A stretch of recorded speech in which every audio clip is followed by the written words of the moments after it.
Alrighty, what's up everybody? Peter Gilmore here on this late Monday night. Back again with my second and final video of the night. Right here on Killer of Demons 669!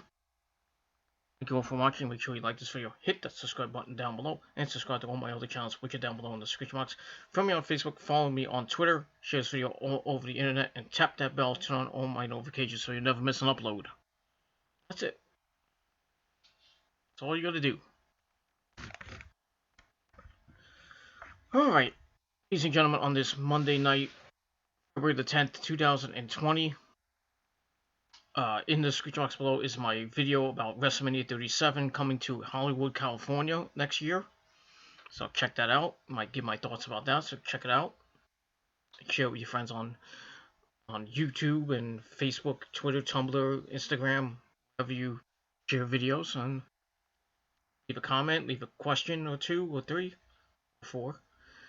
Leave some questions and we'll get to a Q&A sooner or later. And we'll talk about wrestling. That's all I gotta say about that. Alright, ladies and gentlemen, it is now time for your WWE Raw review for Monday, February 10th, 2020 from Ontario, California. And show wasn't that bad. It was a little, kind of a mixed bag stuff. The beginning was awesome. The ending was okay. In the middle was kind of bleh. Just your typical Raw show, I guess. So, was what it was. Really, this was mainly highlighted by Asuka and Becky Lynch for the Raw Women's title, and then had an 8-man tag with this Seth Rollins, Murphy, not Buddy Murphy no more. His name is Murphy now. Seth Rollins, Murphy, and the AOP taking on Kevin Owens, Samoa Joe, and the Viking Raiders in the 8-man tag.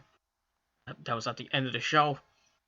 And we had Aleister Black on the show. We had a surprising debut. I think you know what I mean.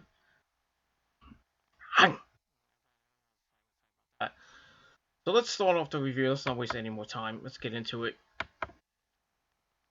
We start the show off with Messiah, Monday Night Messiah. Seth Rollins comes out with his buddies Murphy. Well, it's not buddies anymore.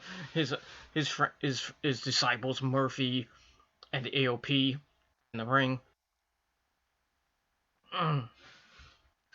So Seth gets on the mic and says he's here to make the hard decisions for us and lead us into the future. The future, Conan? No. Then we see footage of last week's elimination match and how his boys beating Joe after the Viking Raiders were eliminated.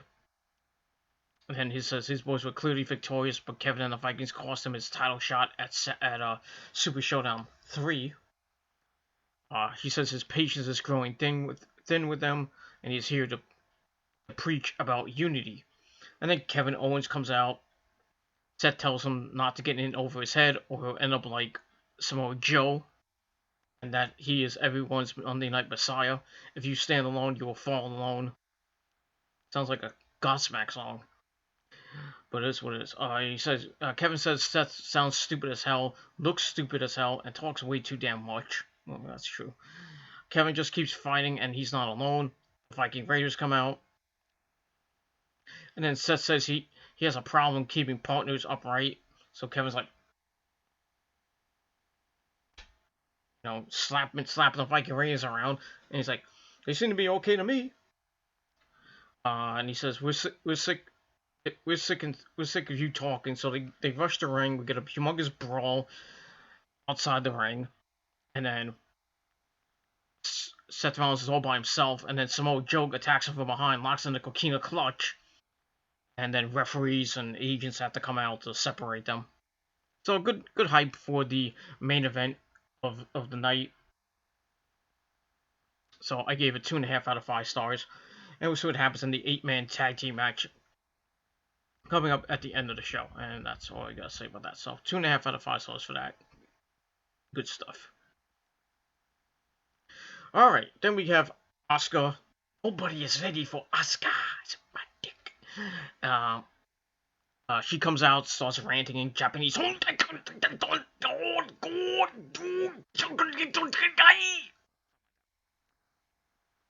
So she does that, and then Becky Lynch comes out. So we have our first match tonight for the Raw Women's title. Asuka and Becky Lynch. Part 2, this is a rematch from the Royal Rumble, which Becky won, of course. We have the lovely Kairi Sane at ringside.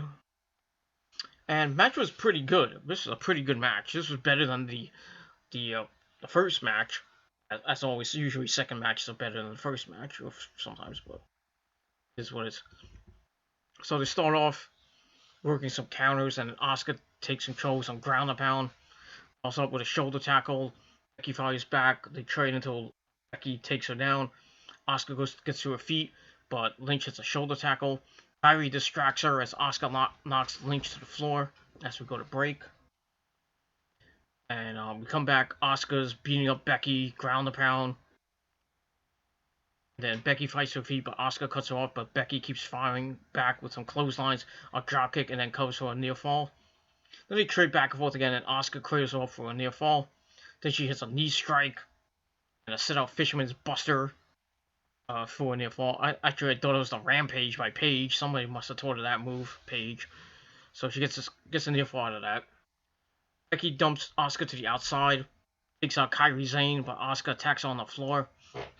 They go back in, and Asuka covers for a near fall. Looks like Asuka lock. Becky fights out of it, but gets sent into the ring post.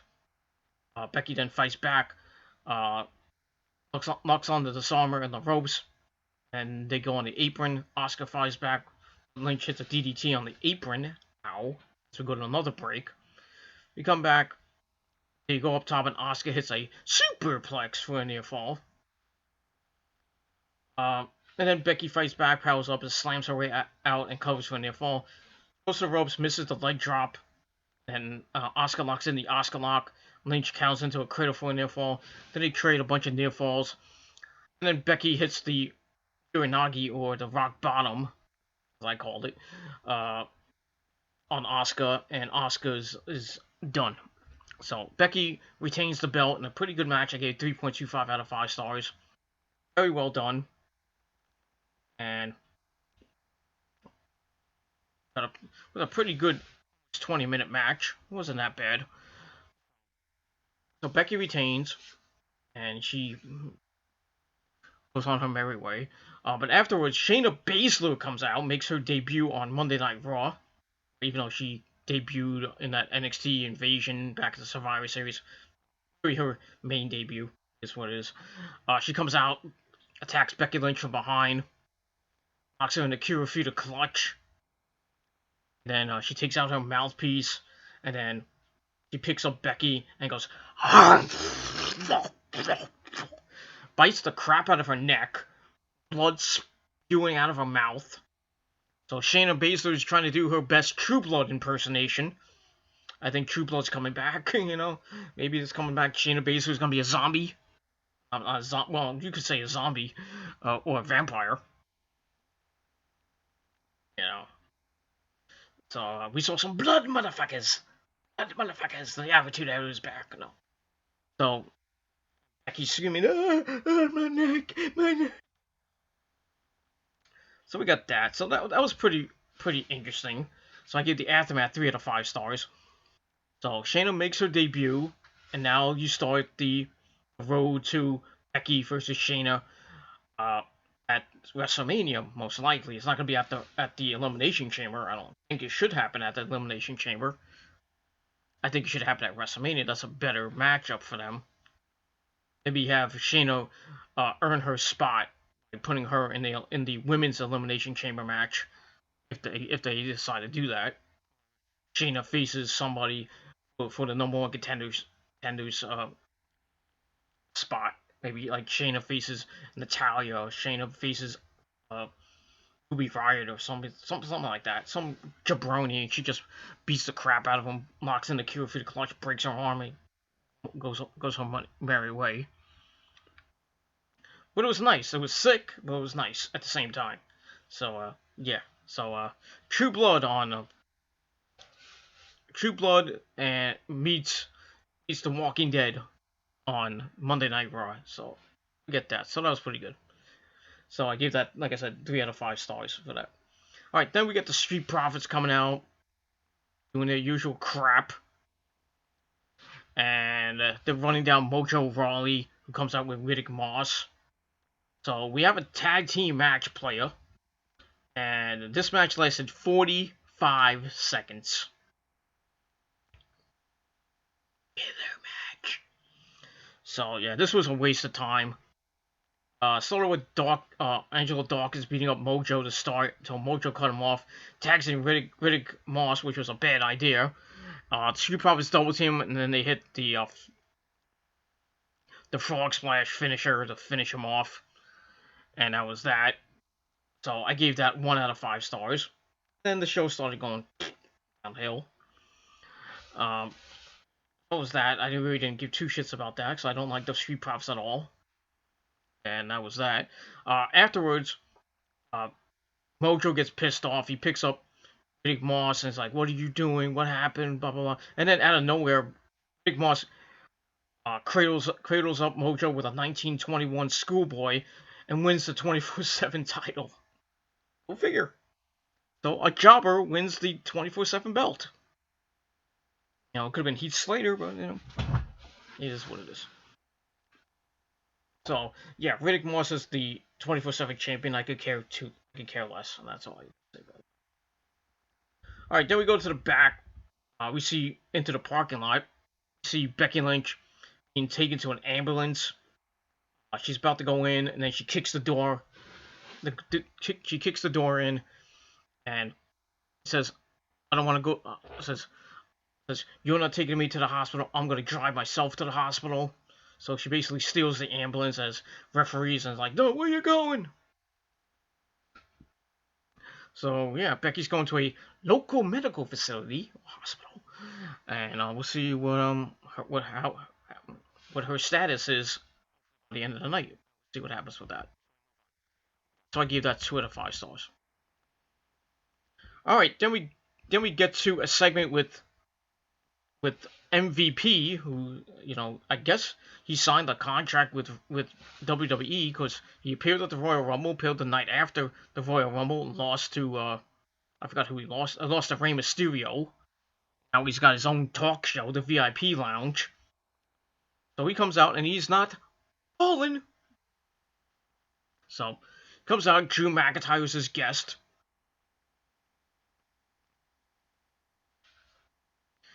So MVP says it's been too long, and he never should have left. And he says the VIP lounge is for people like him, people better than you. So he announces Drew McIntyre as his guest. Drew comes out, mows down the VIP entrance, and gets in the ring. MVP welcomes him to the show. He says they go way back, way back. And Drew is finally realizing his potential and is going to WrestleMania. Drew jokes about getting to point at the sign, and he at the sign again. MVP is proud of him and wants him to stay focused on the prize and not focus on the naysayers. Drew says he knows what he's up to. He's like kind of seeing that MVP's kind of turning heel and trying to soften up Drew. So just Drew says, "I know what you're up to. You're trying to con me and all that crap." MVP says that some people have said Drew isn't ready to be champion, and MVP says they will change all that. So Drew's like, "We? Are you gonna be Paul Heyman? You're gonna be my advocate?" So you know. So he gets that, and Drew's like, "Is there a there's gotta be a catch here." And joking that MVP could be his advocate, like I said. Drew doesn't need someone thinking for him, or talking for him, or even someone kissing his ass. Then MVP says he doesn't kiss ass, he kicks it. Then MVP makes a mistake of telling Drew he needs him, and then Drew hits the Glasgow Kiss headbutt. Then the Claymore kick, knocking MVP right over the couch and knocking him out. And that was basically it. So it was an okay segment. I gave it 2.25 out of 5 stars. It was what it was. That's all I gotta say about that. and we're gonna move on from there. That's it. All right. Then we get some highlights of Randy Orton attack on Edge 2 weeks ago. We're gonna hear from Randy later on in the show. See what he has to say. Maybe he won't say anything at all, like he did last week. See. All right. After that, we have Zelina Vega and almost said Angel Garza come out, and Zelina shows footage of Garza kicking the crap out of Humberto Carrillo last week, and then killing Rey Mysterio. Well, he didn't kill. Hitting Rey Mysterio with the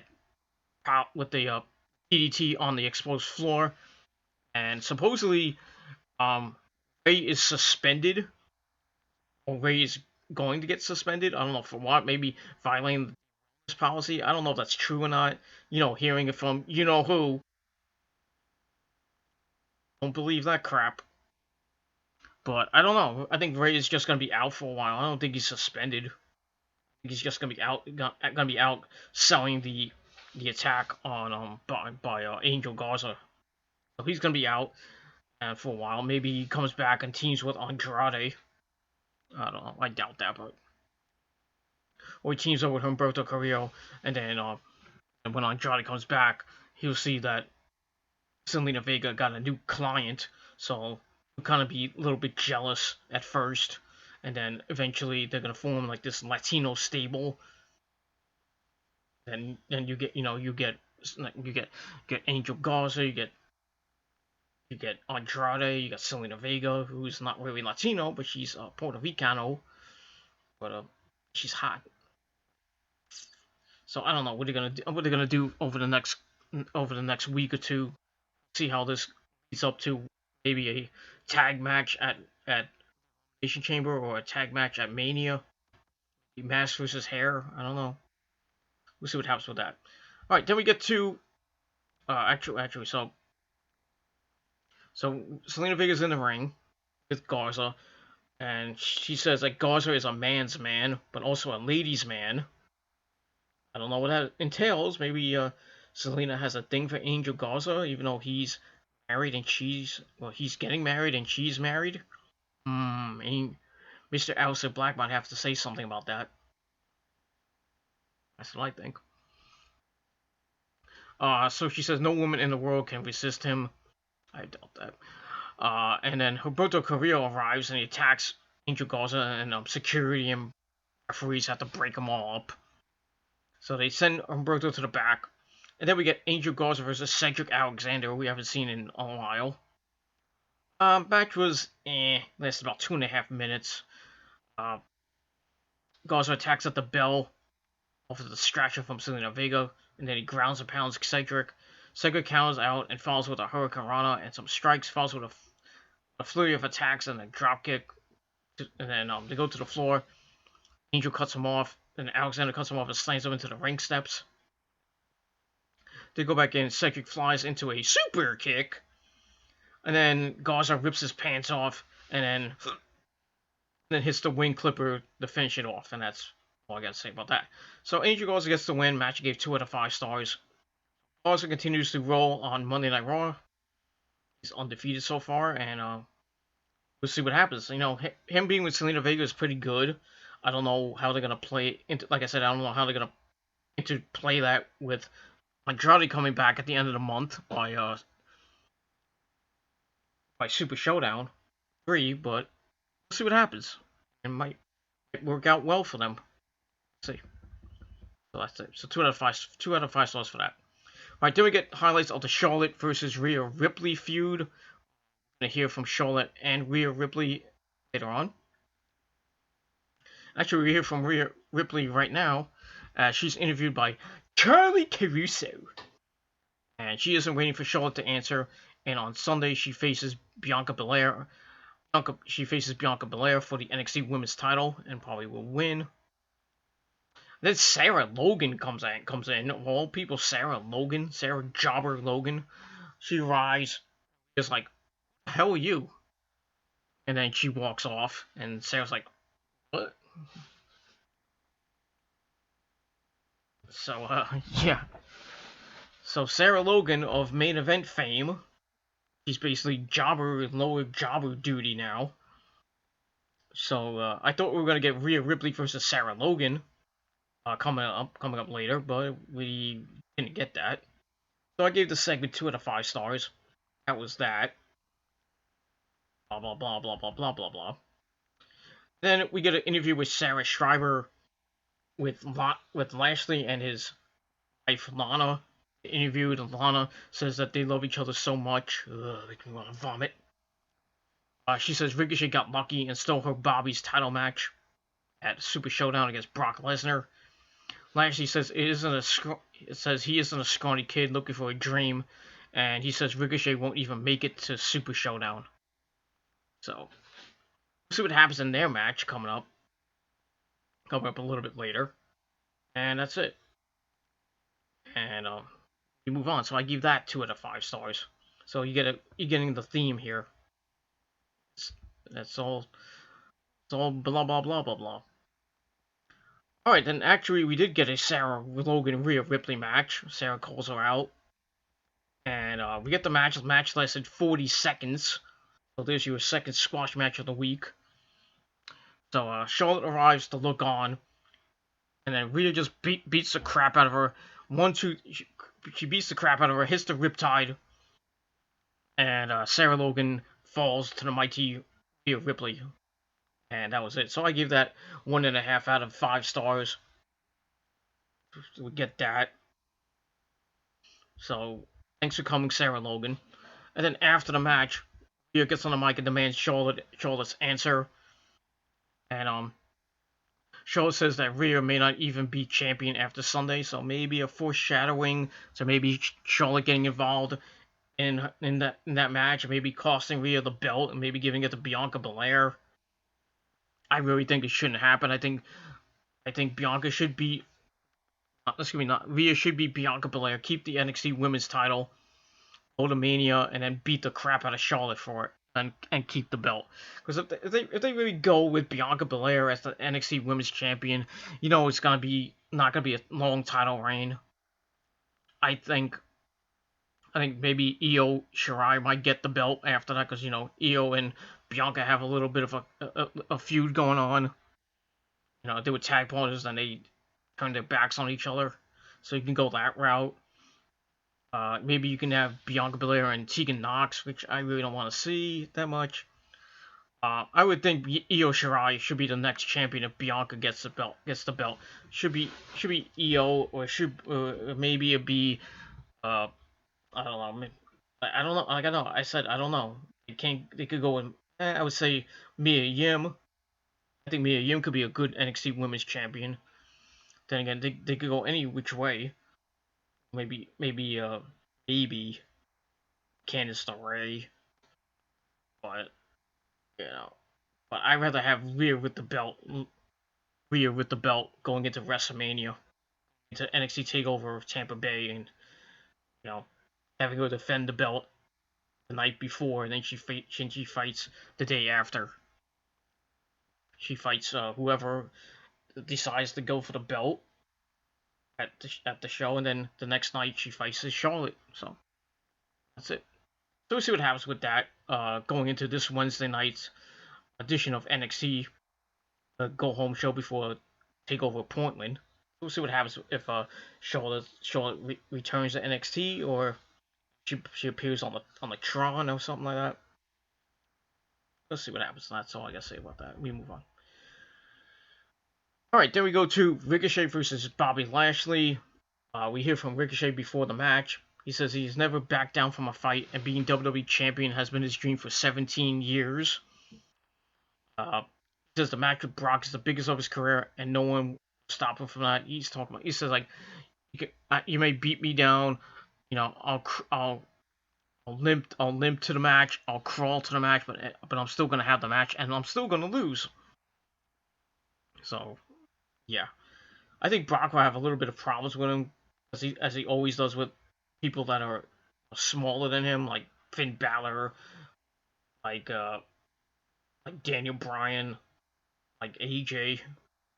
People that are smaller than him gave him a lot of fits. So Ricochet will give him a lot of fits, but in the end, I think Brock will retain and then go on to WrestleMania to face Drew McIntyre and lose the title and then go bye-bye. That'll be it. And we move on from there. So we get that. So we get to the match. Match was okay. It wasn't great. We had Lana at ringside. So Ricochet attacks at the bell, taking the fight to Lashley. Till Lashley comes back with some clotheslines and some strikes. And he starts overpowering him a little bit. But Ricochet comes back with an enziguri, dumps Bobby to the outside, then hits a suicide dive on the outside. They go back in. Ricochet dumps him again on the other side of the ropes. And he hits a tope suicida. After that, as we go to break, we come back. Lashley's in control. He sends Ricochet out to the ring. He follows, but Ricochet hits a moonsault off the steps to wipe him out. He brings it back in. They cover for a near fall. Then Lashley cuts him off, sends him into the ring post, and he starts working on him for a while. But Ricochet cuts him off with an enziguri. He hits the rewind kick, and then a rolling drop kick follows after that. He goes berserk, hitting a high cross body, running Superstar press for a near fall.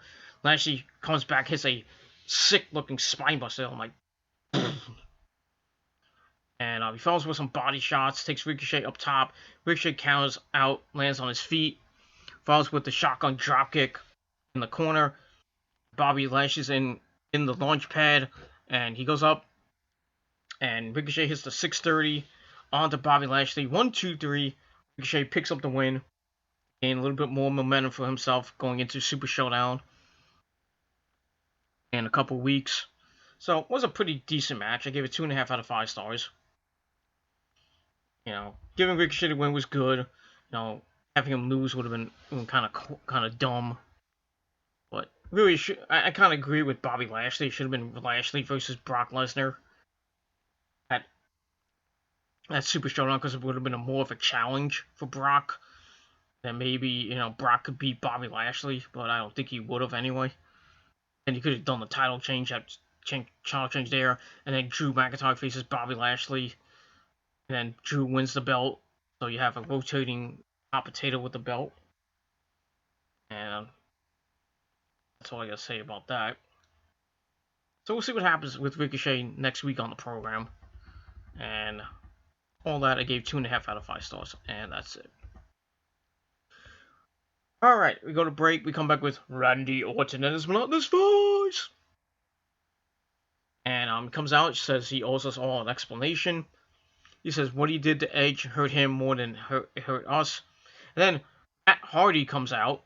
Regular Matt Hardy, version 1 Matt Hardy, comes out. He wants to hear the explanation.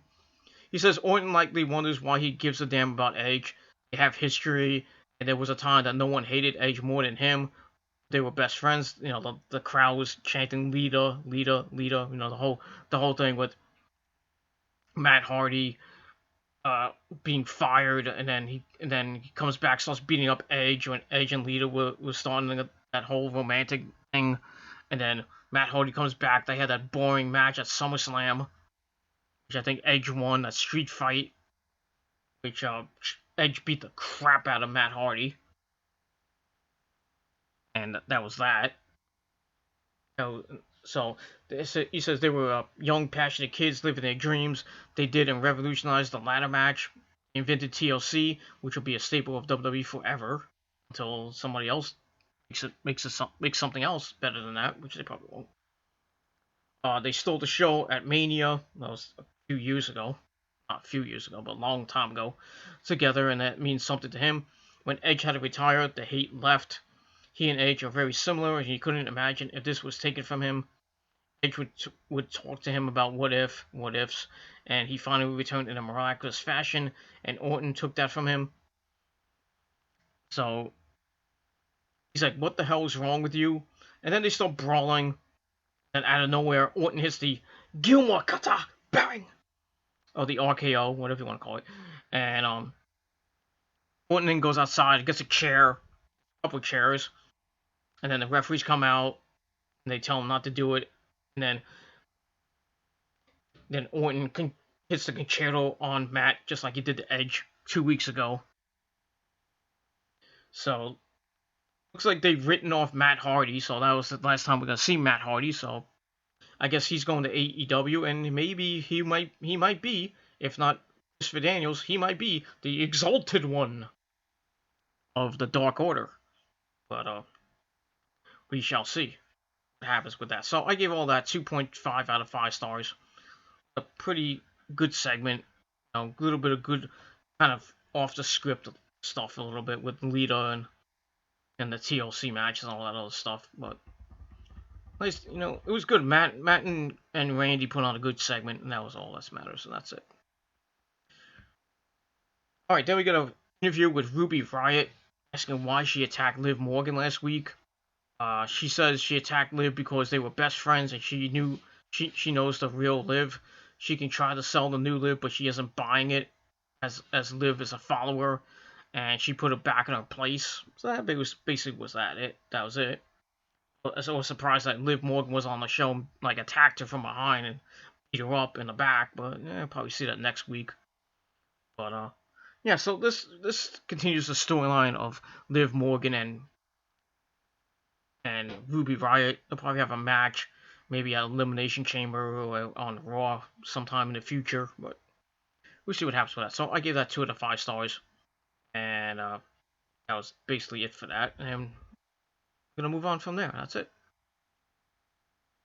All right, then we get to squash match number 3, which lasted 1 minute and 20 seconds. We got Aleister Black taking on Akira Tozawa. Basically, thanks for coming, Akira Tozawa. Go back to 205 Live. So it looks like Aleister Black's just beating up on 205 talent. So like he beat Akira Tozawa. He beat Buddy Murphy was on 205 Live. He beat a bunch of other guys. So he continues his undefeated streak. Hits the Black Mass right in the mush. And he picks up the win. Match I gave 1.5 out of 5 stars. That was that. Afterwards, he cuts a promo saying he appreciates the people, but he's starting to feel like an animal locked in a cage. And if you venture out here, you will be trapped in there with him. Eesh. I hate to be in that cage with Mr. Aleister Black, but we'll see what happens with Aleister Black as we continue forward. I still think they should put him, if they do it, they should put him in the Elimination Chamber match. I mean, he is undefeated, so why not give him a title shot? Why not? And but we'll see what happens with that as we go on. That's it. All right, then we see Becky arrive back at the arena with the ambulance. She heads into the arena, and then she comes out, calls out Shayna Baszler. She doesn't give a damn. She will break Shayna down week by week. Find her before she finds you. Says, I'm gonna find you before you find me, I'm gonna find you, stuff like that. Basically that was it. So Becky kind of like, I don't know if it was the attack that maybe knocked some brain cells loose. Says, how could she find you if you find her first? If she already found you first? That's what I think of that. And yeah, so yeah, that's all I gotta say about that, man. That was kind of a promo. What? I didn't understand Becky's promo at all. I know she called up Shayna Baszler and says, I'm looking for you. So that was basically it. So we'll probably get this next week on Raw. Maybe Becky and Shayna fight in the back or in the ring. And maybe Becky gets her revenge. We'll see what happens with that. Alright, then we find out that at Super Showdown 3, we have for the first time ever a Twig Mountain Trophy Gauntlet match. Say that 5 times fast. We got AJ Styles coming back from injury. R-Truth, Andrade coming off his suspension. Lashley, Rowan, and Alexander Rusev. So that should be good. I assume they're probably going to give it to Rowan. They'd be stupid to give it to R-Truth, but in WWE they might give it to him. I would probably think Rowan's gonna get it, because Rowan's got nothing to lose, and he hasn't really lost a match in a while. He got eliminated in the Royal Rumble one. So we'll see what happens with that match at Super Showdown, and that's it. You move on. All right, then we get to the end of the night with the 8-man tag team match. Seth Rollins, Murphy, and the AOP taking on the Viking Raiders, Kevin Owens, and Samoa Joe. It wasn't a bad match per se. It was okay. They have a brawl in the ring as Seth Rollins just trying to cut a promo. They all brawl. They go to break. We come back. Eric is in control, working over Murphy. Tags in Ivar.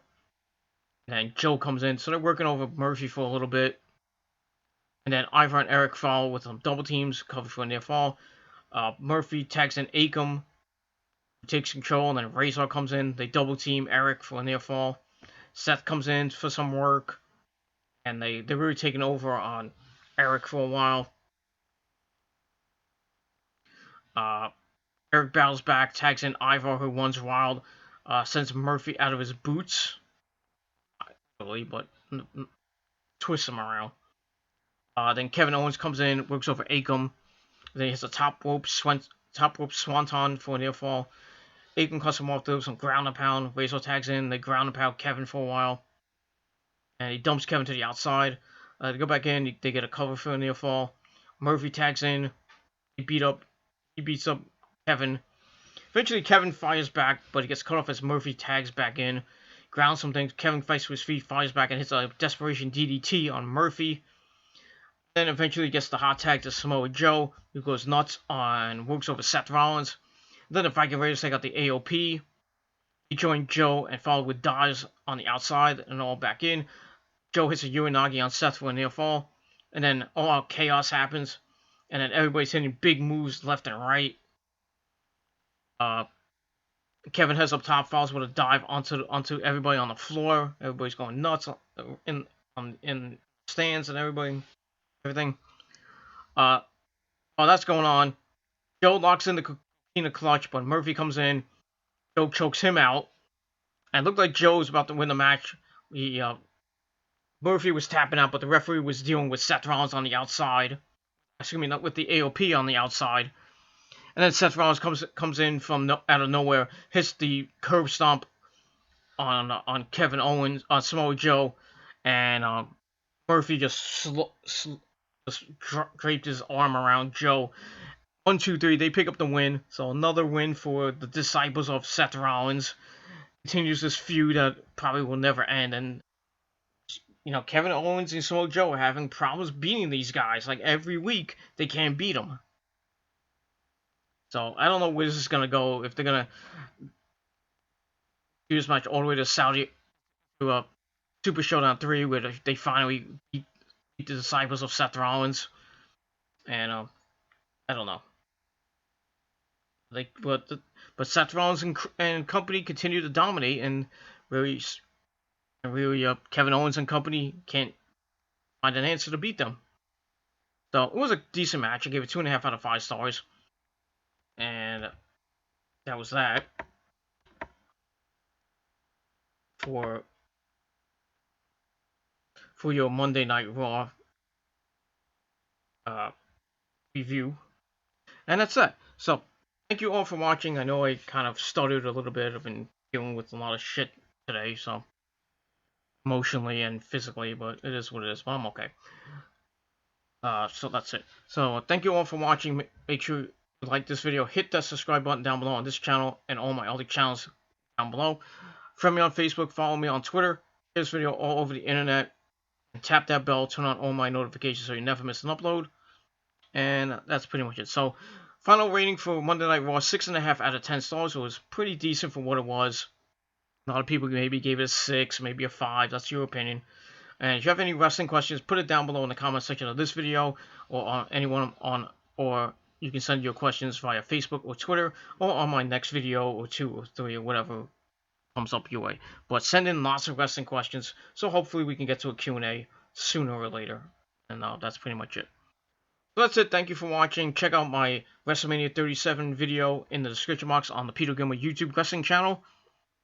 And that's it. So thank you all for watching. Have a great rest of your Monday night. A good Tuesday. for all you. Hope you have a good Tuesday. I'll be off. My job gave me the day off tomorrow. So that's nice. It sucks. Actually, it doesn't suck because I get money for it. So so that's nice. That's a nice. So have a nice paid day off tomorrow. I go back on Wednesday and then I go back on Thursday. Then I have the weekend off, the entire Valentine's weekend off. So that'd be nice. Not really doing anything for Valentine's Day. That'd be like a somber Valentine's Day, but